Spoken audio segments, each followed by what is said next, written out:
नमस्कार दोस्तों, ये पे एंड पार्क पे फिर से मुद्दे पे हम आ रहे हैं एक छोटी सी ब्रेक के बाद।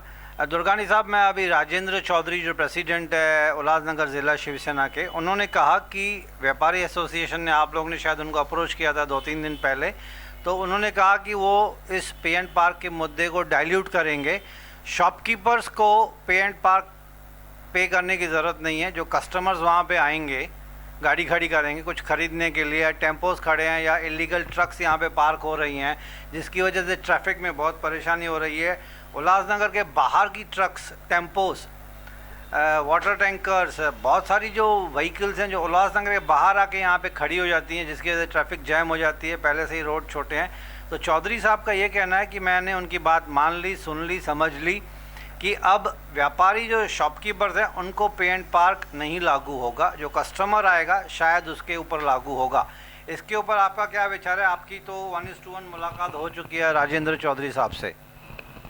सर, हमारा शुरू से ही मुद्दा ये रहा है कि पे एंड पार्क जो है वो कैंसिल होना चाहिए, लागू नहीं होना चाहिए शहर। आपका मतलब है कंप्लीट रद्द होना चाहिए? कंप्लीटली रद्द होना चाहिए, क्योंकि मैं फिर एक बार दोहराना चाहता हूँ कि इसका धंधे के ऊपर बहुत बड़ा इफेक्ट पड़ेगा। लास्ट टाइम हमने जैसे सिंधु सर्किल में मीटिंग रखी थी, वहाँ पे हमारे शहर की जो लीडिंग एसोसिएशंस हैं, दोनों तीनों मिलके एक मंच बनाकर हम लोगों ने इसका विरोध किया है, जिसमें करीबन एक 45 के आसपास कारपोरेटर्स ने अपना ये विरोध जताया है। उन्होंने वहाँ पे साइन की है, सपोर्ट किया है, और काफ़ी अच्छा सपोर्ट हमारे शहर के व्यापारियों को मिला।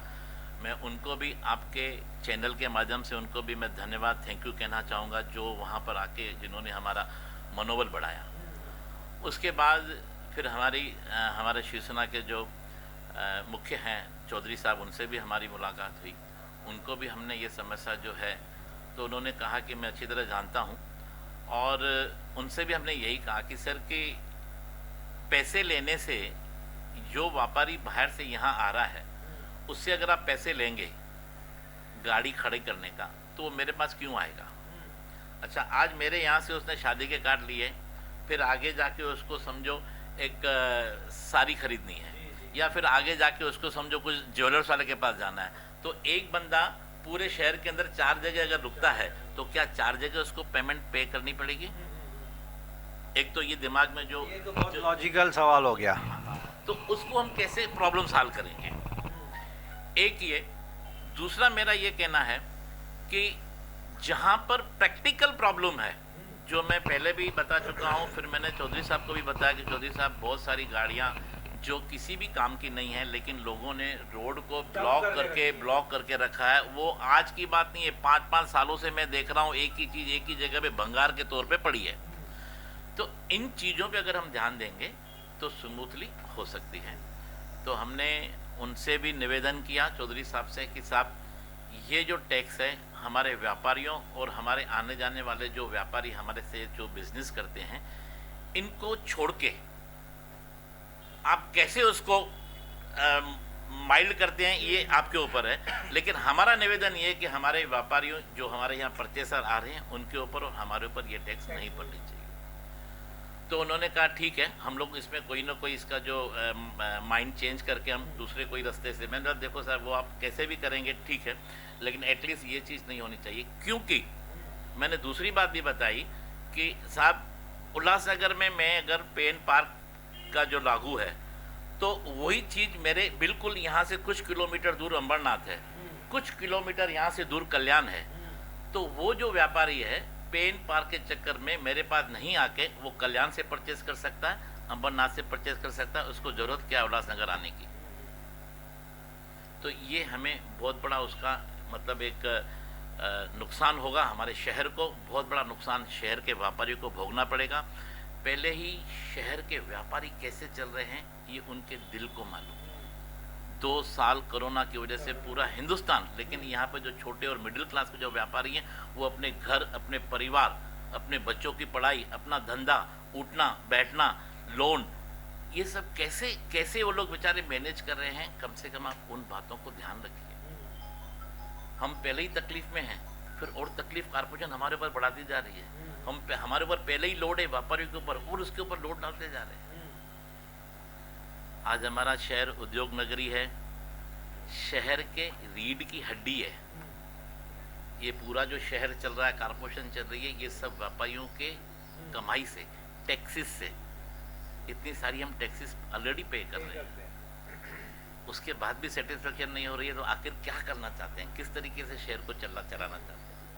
तो ऐसी बहुत सारी बातें हुई। तो चौधरी साहब ने हमें बिल्कुल आश्वासन दिया कि आप व्यापारियों के ऊपर कोई भी लोड नहीं आएगा, हम उसका दूसरा कोई वे आउट निकाल के इसको कर। तो हमने उन्हें भी धन्यवाद कहा है। इस वक्त सभी कारपोरेशन के जितने भी हमारे कारपोरेटर्स, पार्टी अध्यक्ष हैं, सब हमारे साथ खड़े हैं और इसको कहीं ना कहीं लगाम मिलेगा, इसका विरोध होगा और इसको कैंसिल किया। तो मतलब शिवसेना जो एक अकेली पार्टी थी जो सपोर्ट के लिए नहीं आई थी सिंधु यूथ सर्कल में, फाइनली वो भी आपको साथ दे रही है और ये चौधरी साहब ने एश्योरेंस दिया है कि कोई ऐसा सॉल्यूशन निकालेंगे, या तो कम्प्लीटली रद्द होगा, माइल्ड नहीं होगा, कम्प्लीटली रद्द होगा, क्योंकि अगर कस्टमर पे करेगा तो कस्टमर आएगा क्यों। आपकी बात लॉजिकल लगी मुझे भी बहुत कि यहाँ से आपने प्रिंटिंग प्रेस बनवाया, आगे चल के फर्नीचर लिया, एक कुर्सी ले ली, आगे चल के साड़ी ले ली, जब शादी की शॉपिंग होती है तो मेरे ख्याल से 10 जगह पे गाड़ियाँ रुकानी पड़ेगी, तो it will be practically not possible. तो दोस्तों ये बहुत अच्छे लॉजिकल जवाब दिए हमारे नरेश साहब ने और इनकी पूरी टीम को मैं थैंक्स बोलता हूँ कि इन्होंने टाइम निकाला। नरेश साहब ने बहुत ही शॉर्ट नोटिस में इन सबको फ़ोन पे बुला लिया। I pay my sincere thanks to all the gentleman, क्योंकि सब बिज़ी लोग हैं, बिजनेसमैन हैं। अभी तो शाम का टाइम है, मेरे ख्याल से 6-7 बजे यहाँ पे तो इतनी ट्रैफिक लगती है कि पैर रखने की जगह नहीं होती है, क्योंकि मैं भी उल्लासनगर की पैदाइश हूँ, तो I know this area very well. तो I pay my sincere thanks to you sir कि आपने शॉर्ट नोटिस पे टाइम दिया। और मैं भी चाहूँगा तहे दिल से न्यूज़ टीवी और मेरे एनजीओ की तरफ से कि कुछ मीठा मीठा सॉल्यूशन निकल जाए, म्यूनसिपालिटी भी खुश रहे, मेन तो जनरल पब्लिक खुश रहे। ऊपर से इलेक्शन आ रही है, तो बट नेचुरल पब्लिक को नाराज़ करके तो इलेक्शन बहुत डिफ़िकल्ट हो जाता है। तो दोस्तों इसी नोट पे मैं यहाँ पे ख़त्म करता हूँ। अगर आप world travel videos, recipes, international, Bollywood, Hollywood देखना पसंद करते हैं तो हम लोग का वेब चैनल है www.newstv.co.in। This is international digital platform, the only biggest web channel in the world. Hopefully आपको अच्छा लगेगा, आप इस पर विज़िट कीजिए। एक नए मुद्दे के साथ मैं आपसे फिर मुलाकात करूँगा। Meanwhile I pay my sincere thanks to all the gentleman. Thank you very much sir, thanks a lot.